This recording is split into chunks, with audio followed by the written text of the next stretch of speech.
All right, let's dive into a timeless story about magic, betrayal, and, well, a really big choice.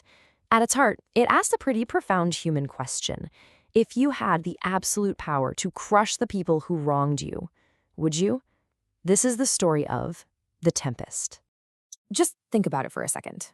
Imagine you've been deeply, deeply wronged, betrayed by the people you trusted most, and after years of waiting, of planning, you suddenly have the power to bring them to their knees, to make them face every single thing they did to you, to control their every move.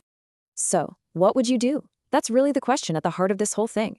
It's the choice faced by a magician named Prospero, a man whose power is so immense you can literally command the elements to do his bidding.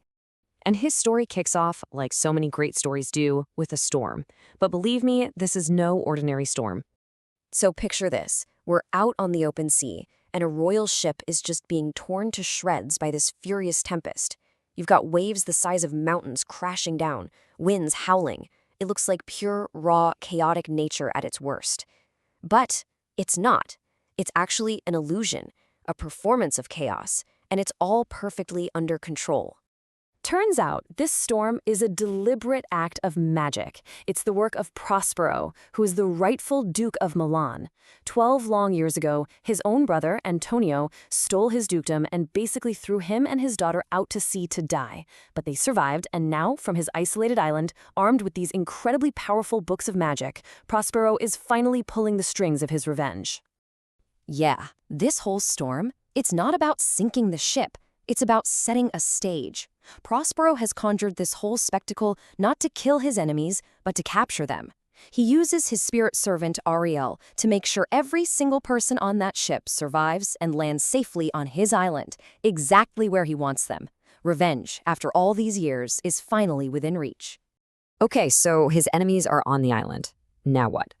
Well, this is where Prospero stops being just a sorcerer and becomes a puppeteer, meticulously manipulating every single person on his island stage. Prospero's plan is just so meticulous. See, killing them, that's too easy. He wants them alive, confused, and totally vulnerable. By scattering them across the island, he can use illusions, magic-induced sleep, and even dreams to test their character, expose their deepest flaws, and then bring them all together for his grand finale. And with his trusty spirit Ariel making it all happen, the pieces start moving around the board perfectly. The prince, Ferdinand, he gets isolated and led right to Prospero's daughter Miranda, which is all part of a bigger plan. The king and his court, they're left to wander around in despair, thinking the prince is dead, and even the low-level drunken servants are given their own little chaotic subplot to play out. Every group is a carefully placed piece in Prospero's game. And this is where things get really interesting. Because you see the two, let's call them sides of Prospero's power, and they're perfectly shown through his two servants. On one hand, you have Ariel, this airy, magical spirit who serves him because he's been promised freedom. But on the other hand, you have Caliban. He's the original inhabitant of the island, and he serves Prospero out of pure, bitter subjugation, even using the language Prospero taught him just to curse him. This whole master-servant thing becomes a huge part of the story, looking at power and who gets to be in charge. And as everyone's kind of stumbling around this weird island, something really fascinating starts to happen. The past begins to repeat itself. The very same greed and ambition that cost Prospero his kingdom in the first place starts to bubble up among the castaways. It's almost wild, right? You've got two different murder plots brewing at the same time, and they perfectly mirror the original betrayal. Antonio, the guy who started this whole mess, immediately starts trying to convince the king's brother to kill the king and take the crown. And at the same time, on a totally different part of the island, Caliban teams up with the two drunks to plot Prospero's murder. It's like this dark echo, showing that the thirst for power isn't just for royals, you know?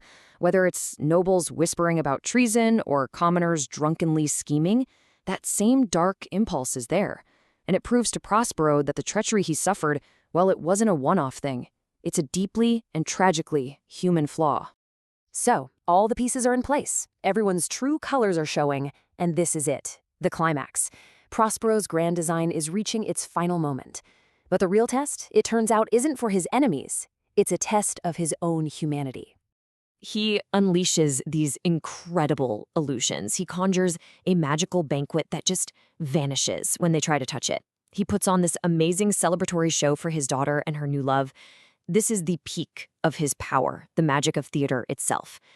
But then he suddenly remembers Caliban's grubby little plot to kill him, and that beautiful illusion just shatters, reminding him of the ugly reality he still has to deal with. But right there, at the absolute peak of his power, as he's watching his enemies just completely terrified and helpless before him, something shifts. He has this profound realization, and it's captured in this one incredible line: the rarer action is in virtue than in vengeance. He finally understands that revenge is the easy path. The truly powerful choice is forgiveness. And this is everything. This is the moment the whole story has been building towards. After 12 years of nursing this rage, of perfecting his power for one purpose, Prospero chooses to break the cycle. He redefines what strength really is. It's not the ability to crush your enemies, it's the capacity to pardon them. He chooses virtue. So he makes this choice, and that single decision to forgive just changes everything. It kicks off the final act, transforming not just his enemies, but Prospero himself, and it leads to one of the most powerful symbolic moments in all of literature. He brings his enemies out of their daze, reveals who he is, and one by one, he forgives them. His dukedom is given back to him, the king repents, and the next generation is united through marriage. But then, he does something huge. He chooses to give up the very source of all his power. He vows to break his magic staff and literally drown his book. I mean, these books gave him godlike abilities, but they also represent the very thing that got him exiled in the first place, his choice to hide away and study instead of ruling his people. So by drowning his book, he's letting go of that isolating power. He's choosing to rejoin the messy, complicated world of humanity. And then, in this totally stunning final moment, Prospero breaks the fourth wall. He turns and talks directly to us, the audience.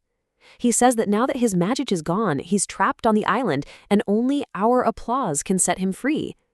In this wild meta moment, his freedom is put directly into our hands. And that's what it leaves us with, right? A question that kind of sticks with you long after it's over. Prospero had to give up his incredible magic just to become human again. So it makes you wonder, what power, what grudge, what ambition, what righteous anger might you need to surrender to find your own freedom?